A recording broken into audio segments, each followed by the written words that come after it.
నాకు అంటే మీరు ఏం చెప్పితే అది చెల్లిపోతుంది. మీరు ఏం చెప్పినా ఒక మహిళ నోరెత్తిందంటే మీరు అంచేదానికి ఎన్నన్నా చేస్తారు. మీరు ఎంతకన్నా నీచానికి దిగజారిపోతారా మీరు? అసలు ఏం మనుషులయ్యా మీరంతా? అసలు ఎవరిని చూసుకొని మీకు ఇవంతా? ఇదే క్వశ్చన్ నేను అడిగా, ఎవరిని చూసుకొని అంటే అతను నాకు చాలాసార్లు చెప్పిన విషయం. నోట్ చేసుకోండి, మిగతా మీడియా వాళ్ళు నోట్ చేసుకోకపోయినా నాకు పర్లేదు, నాకు ఎటువంటి ప్రాబ్లం లేదు. నేను ఇవన్నీ కూడా సోషల్ మీడియాలో నేనే రిలీజ్ చేస్తా.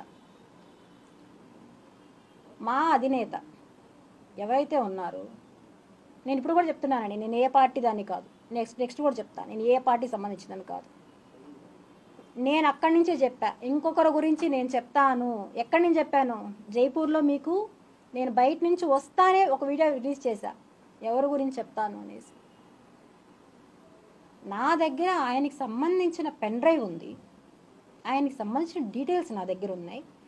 నేను ఏం చేసినా, నేను చంద్రబాబు నాయుడిని తిట్టచ్చు, జగన్మోహన్ రెడ్డిని తిట్టచ్చు, ఇంకొకరిని తిట్టచ్చు, నన్ను ఏమీ అన్నాడు అనే ధీమా అతను నాతో ఎన్నోసార్లు చెప్పాడు. నా వెనకాల ఆయన ఉన్నాడు. నిజంగా ఉన్నారా పవన్ కళ్యాణ్ గారు? నేను అడుగుతున్నాను.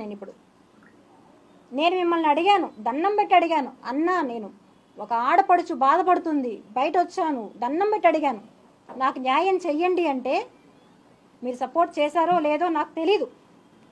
ఎవరి సపోర్టు లేకుండా అతను నన్ను ఇంత త్వరగా పెట్టి తీసుకెళ్ళాడు అంటే నేనైతే నమ్మను. ఎవరి ఇన్ఫ్లుయెన్స్ లేకుండా కిరణ్ రాయల్ అనే వ్యక్తి ఇలా తీసుకెళ్ళడం జరగదు. ఏ ఇన్ఫ్లుయెన్స్ పెట్టాడు? ఎవరు సపోర్ట్ చేశారు అతనికి? ఎవరున్నారు అతని వెనకాల?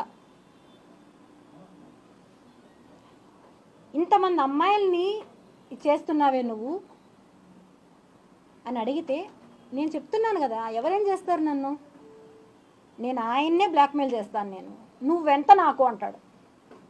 Please subscribe dot news.